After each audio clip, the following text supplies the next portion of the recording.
Hey everybody, how are you today? This is Jim Prusak, Pain PT here.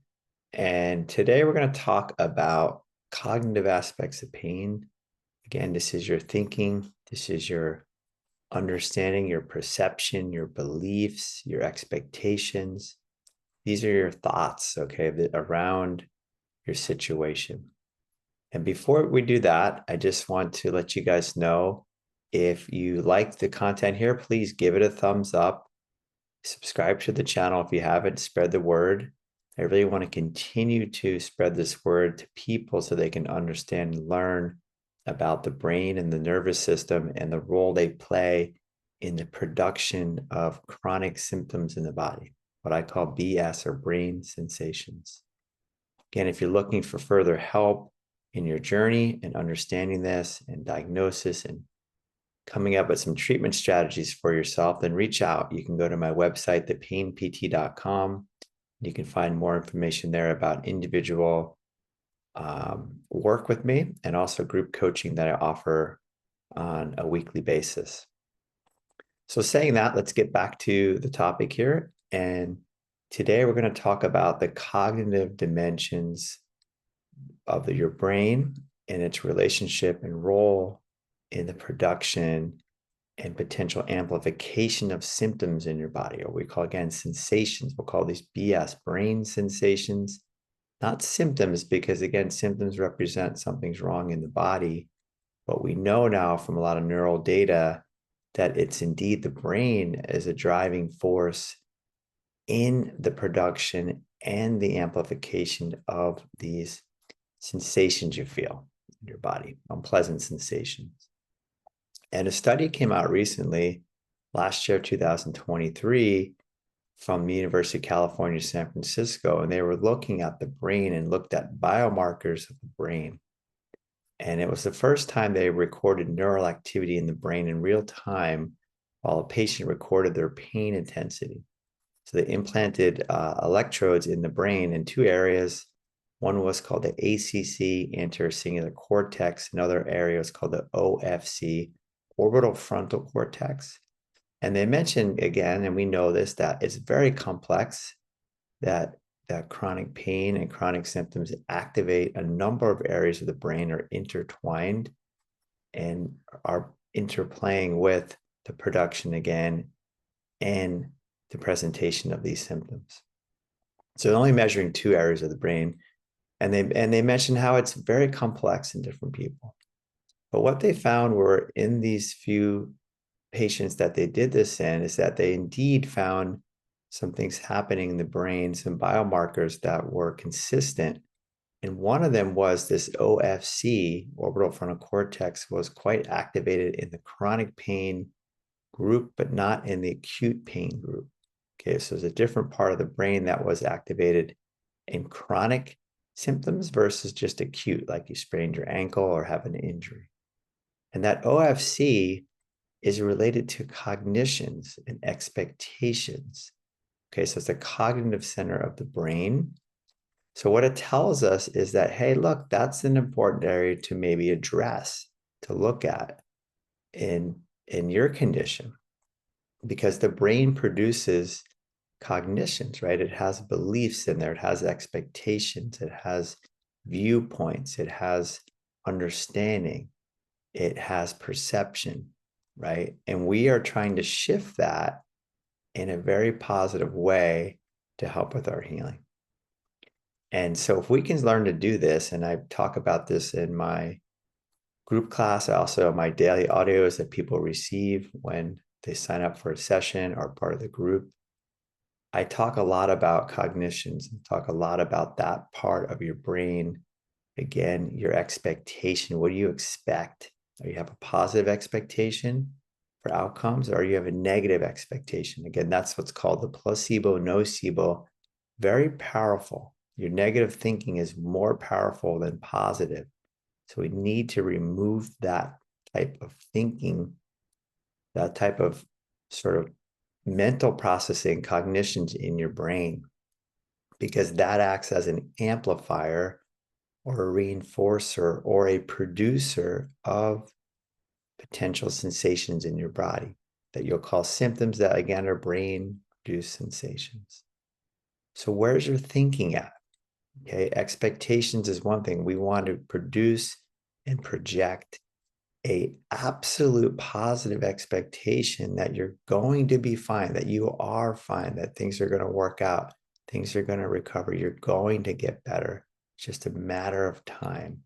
And you want to hold this in your brain very strongly at the highest level you can so that you can project that.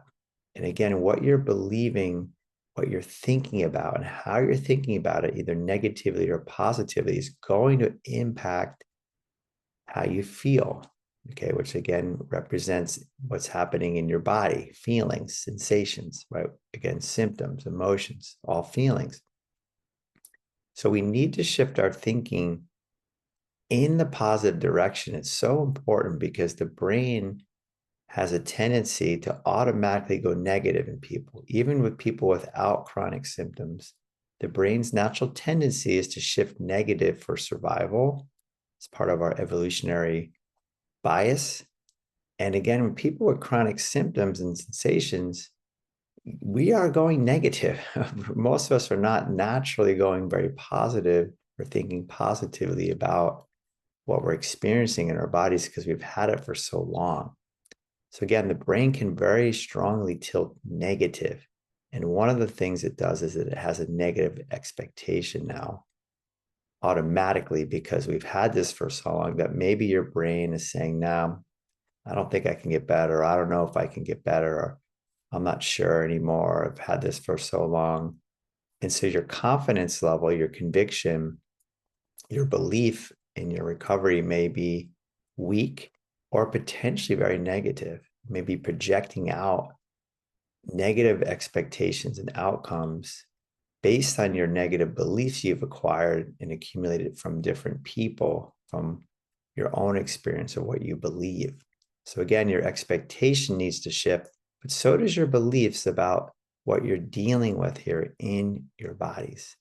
That again, chronic pain, chronic somatic symptoms are typically not related to the body anymore like acute symptoms are. They're related to the brain.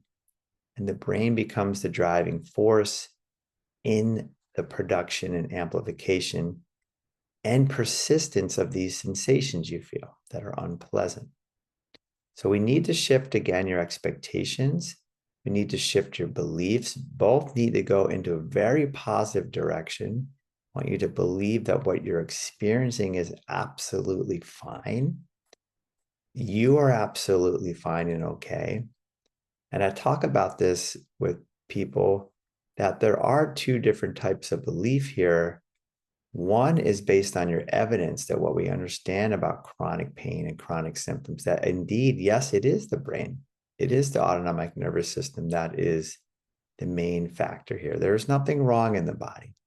So understanding that and learning that and believing that can be helpful for people to move forward, that you're not damaging anything, you're not harming anything in your system, even though you might have quite intense or severe sensations. So that's really important that we have that foundation of belief. Now, there's another belief, and this is just a positive or negative belief because it will affect in the outcome in the future, what we're projecting forward. Our beliefs can project forward what's going to happen. So if your beliefs are negative, then you're biasing your brain to look for the negative, project the negative, and the outcome will likely be negative. Now, if we shift to more positive beliefs, because that will help us just to be more positive, just to believe at the highest level that this is absolutely fine, that you're fine, just from a belief perspective, because it helps to do that, then let's do that. Okay. And the more you can believe that, have both beliefs running, but one based on your evidence that you're fine. And second, just a very positive, very strong belief, almost like a faith that you're going to be fine, that you are fine, that everything is fine in your body that you're experiencing. You're looking at it from a positive lens. which is the same thing we do when we do somatic tracking or what's called pain reprocessing therapy, PRT. You may have heard of that. Work of Alan Gordon and Dr. Schubiner talk about a positive lens as being put in, a positive viewpoint we're having of what we're feeling in the body. No longer are we viewing what we feel as being symptoms. They're sensations. They're just neutral sensations. So that's a shift right there of your brain when we do that somatic tracking practice. That's a one way we shifting the brain right then and there. Other ways you need to shift it is, again, your belief in your outcome, your perception, and your belief in what you're experiencing when you have the sensations and they're running high or they've been triggered. What are your beliefs about that? What are your perceptions about that? How do you think about that? What type of thoughts do you create in reaction or in response to what you're feeling? Now, again, reaction is typically quick and it goes negative. Okay, these are automatic negative thoughts. We again call these ants. When you have those, that they will come because that's coming from your unconscious mind. We need to step in with positive affirmative thoughts, PATs, PATs, I call them. I want to pat out these ants that can accumulate in your brain and affect how you feel in your body. So let's be really, really, let's say, cognizant of your thinking, okay? How you're thinking about this, what you're perceiving, how you're interpreting what you feel, what you're projecting forward in terms of your thoughts about the future and about what you're feeling in your body, your condition, your sensations. You need to change all these things from negative to positive, because we also want to bring down the attention that we spend on our sensations, because again, we typically have a negative bias to them. That's where the somatic tracking and PRT comes in. We bring a positive lens, a positive bias while we are attending to the sensations in the body. And that helps to change the brain's perception of what you're feeling, which helps to reduce the sensations, can help. But in addition to that, right, we are shifting our other beliefs, our other thoughts, our perceptions all the time. Wherever you know you go negative, write that down. If you need to make a list of all the negative things your brain keeps producing and reacting to in relation to sensations, put that on one column and then go ahead and draw a line down the page, and on the other column, write in the positive there and go to that. You need to consciously shift to the positive.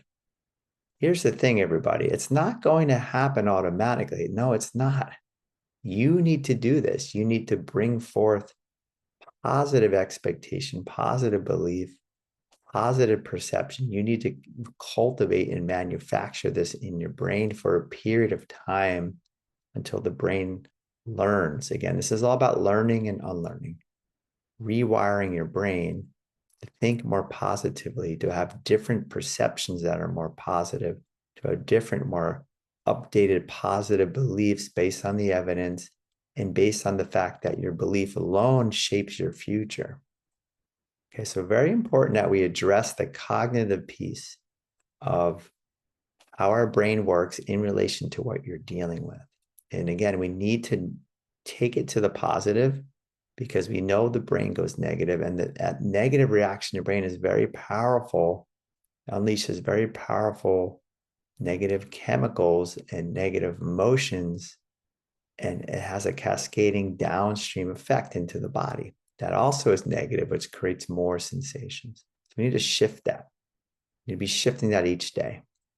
And I'll talk more about that as we go forward in more detail about some of those different aspects. But I wanted to share with you guys today some of the evidence that's come out, some of the neuroscience, the functional MRIs of your brain, and translate that into an understanding of what we need to do. One of our processes here is in that cognitive realm, a very important realm.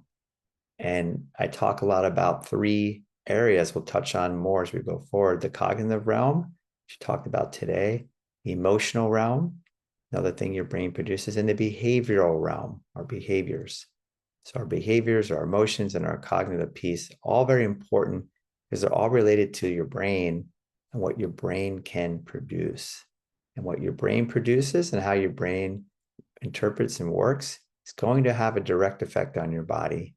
And again, in the case of chronic sensations and symptoms, it is the main area we need to focus on because the research is showing that it is the main area that is causing and producing and exacerbating and amplifying what you feel in your body. It's not the body anymore, everybody. Again, that's 101 foundation here. It's not your body, it's your brain. And that's why our focus point is going to the brain when we do the treatment here. We're not going to the body like we do with acute injuries. We're going to the brain. So your focus point is working at that level.